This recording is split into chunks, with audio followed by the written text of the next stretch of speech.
हाँ पूजा जी, देखिए 3 मार्कर में कहाँ कोई विशेष समस्या नहीं है, लेकिन जहाँ आपके ज़्यादा नंबर कटे हैं वहाँ बात कर लेते हैं। देखो 2.5 नंबर या 3 नंबर मिल रहे हैं, इसका मतलब कि आपका आंसर अच्छा है। अब 3 नंबर तो वो एग्जामिनर पे डिपेंड करता है, उससे बहुत अच्छा लगता है तो 3 नंबर, उसके ज़्यादा अच्छा भी नहीं लगा तो 2.5 नंबर मिल जाते हैं। अब यहाँ पर 2 नंबर मिले तो यहाँ पर डिस्कस करने वाली बात है कि आखिर 2 क्यों मिले हैं।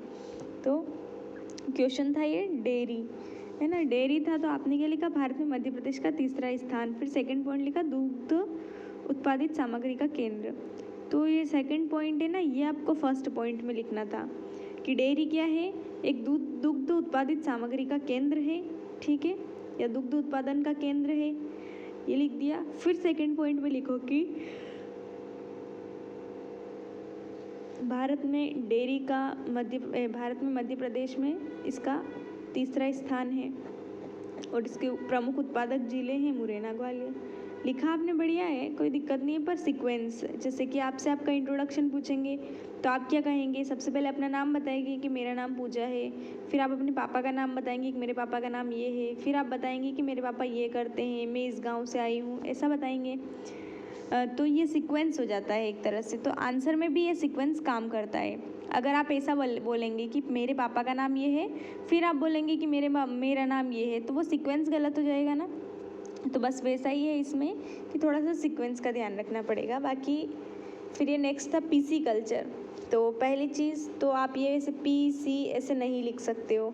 अगर आप हिंदी मीडियम में एग्ज़ाम दे रहे हो और आप इंग्लिश का एक वर्ड भी लिख देते हो तो उसे पहचान चिन्ह मानकर आपकी कॉपी को ही रिजेक्ट कर दिया जाएगा।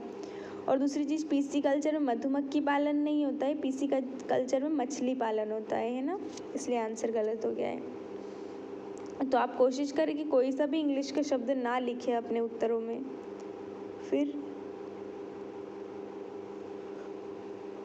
प्रधानमंत्री फसल बीमा योजना, ये 2019 में नहीं, ये 2016 में ही शुरू हो गई थी, है ना। और उद्देश्य आपने सही लिखा है, पर प्रारंभिक तारीख गलत हो गई तो वो नंबर कट ही जाते हैं, एक आध फैक्ट भी गलत हो गया तो। सेकेंड वाला सही लिखा, प्रारंभ में सही है, उद्देश्य भी सही है, पर इसमें जो मुख्य चीज़ ये भी लिखनी थी कि ये जो है नाबार्ड के द्वारा संचालित की जा रही है ये योजना, तो ये नाबार्ड को भी आप इसमें ऐड करें। ये भारतमाला परियोजना, इसमें आपने ठीक है परिवहन से संबंधित योजनाएं सही है। सेकंड पॉइंट लिखा, इसका उद्देश्य सड़कों को उत्तर से दक्षिण और पूर्व पश्चिम जोड़ना, उद्देश्य गलत लिख दिया। इसका जो उद्देश्य है वो ये है कि जो भी अधूरी सड़कें हैं उनको पूरा करना और नए राजमार्गों का निर्माण करना। तो उद्देश्य क्या है, नए राजमार्गों का निर्माण एवं अधूरी सड़क से संबंधित योजनाओं को पूर्ण करना, ये मुख्य उद्देश्य है। तो वही हमें मुख्य उद्देश्य वहाँ लिखना है। इसके बाद ये आंसर, अब ये देखो 5 मार्कर है, आपने लिखा जो कंटेंट है वो सही है पर वर्ड्स कम लिखे हैं यहाँ पर। कैसे, आपने सीधा पॉइंट डाल दिया भौगोलिक कारक, तापमान, वर्षा, मिट्टी, ऐसा नहीं करना था। आपने जिसकी हेडिंग डाली भौगोलिक कारक, ठीक है, उसके बाद आप यहाँ पर लिखते तापमान, जैसे कि आप यहाँ लिखते तापमान, फिर उसको एक्सप्लेन करते कि तापमान किस प्रकार से फसल को प्रभावित करता है। तो अपन लिखेंगे यदि तापमान अधिक है तो फसलें सूख जाएगी, यदि तापमान कम है तो फसलें पक नहीं पाएगी, है ना। तो एक बैलेंस तापमान, नियंत्रित तापमान होना चाहिए, तो इस तरह से उसको एक्सप्लेन करें। फिर आप यहाँ लिखेंगे वर्षा, तो एक अधिक वर्षा भी हानिकारक होती है, न्यूनतम वर्षा भी फसल के लिए अच्छी नहीं होती है। तो एक बैलेंस जो है वो वर्षा होनी आवश्यक है। फिर तीसरा पॉइंट जो भी आपका उच्चावच लिखेंगे, इस तरह से ऐसे पॉइंट बना के आप आंसर लिखें। और अगर आपने ये जो लिख रखा है ऐसे भी आप आंसर लिखते हैं तो भी प्रॉब्लम नहीं है, लेकिन एक्सप्लेनेशन तो चाहिए ही चाहिए। ऐसा सिर्फ एक पॉइंट लिखने से काम नहीं चलेगा, उस पॉइंट को एक्सप्लेन तो आपको करना पड़ेगा, वरना नंबर नहीं मिलेंगे। ये आंसर है, यहाँ पर आपने एक्सप्लेन किया, बहुत बढ़िया बात, कंटेंट भी अच्छा लिखा, पर पॉइंट बनाने की कोशिश करें कि पहले पॉइंट देन एक्सप्लेनेशन, पहले पॉइंट देन एक्सप्लेनेशन। अब पॉइंट कैसे बना सकती है, आपने क्या लिखा, खाद की कम मात्रा से कम उत्पादन होता है, तो हम यहाँ पर पॉइंट में लिखेंगे खाद की मात्रा। फिर लिखेंगे कम मात्रा होने से उत्पादन कम होगा।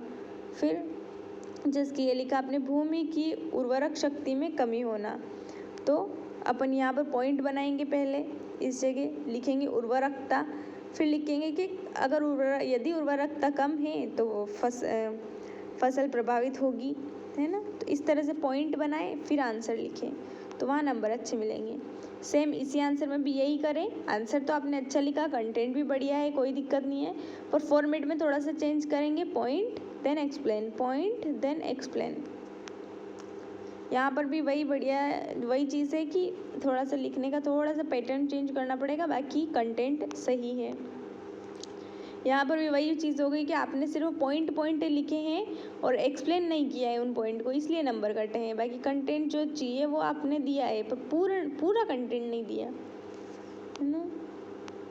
ये वाला तो बढ़िया है। अब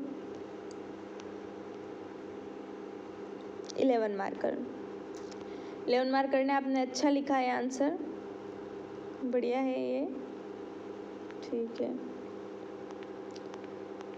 फिर इसके बाद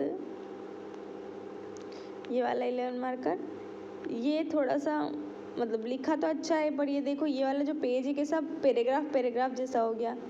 इसमें आपको क्या करना था, जिसकी निगमित कृषि लिख रहे थे, निगमित कृषि के ऊपर बॉक्स बना दिया, संविदा कृषि पे बॉक्स बना दिया, रेंचिंग कृषि पे बॉक्स बना दिया, तो पॉइंट्स हाईलाइट हो जाएंगे एग्जामिनर टीचर को कि हाँ यार ये लिखे हैं उसने।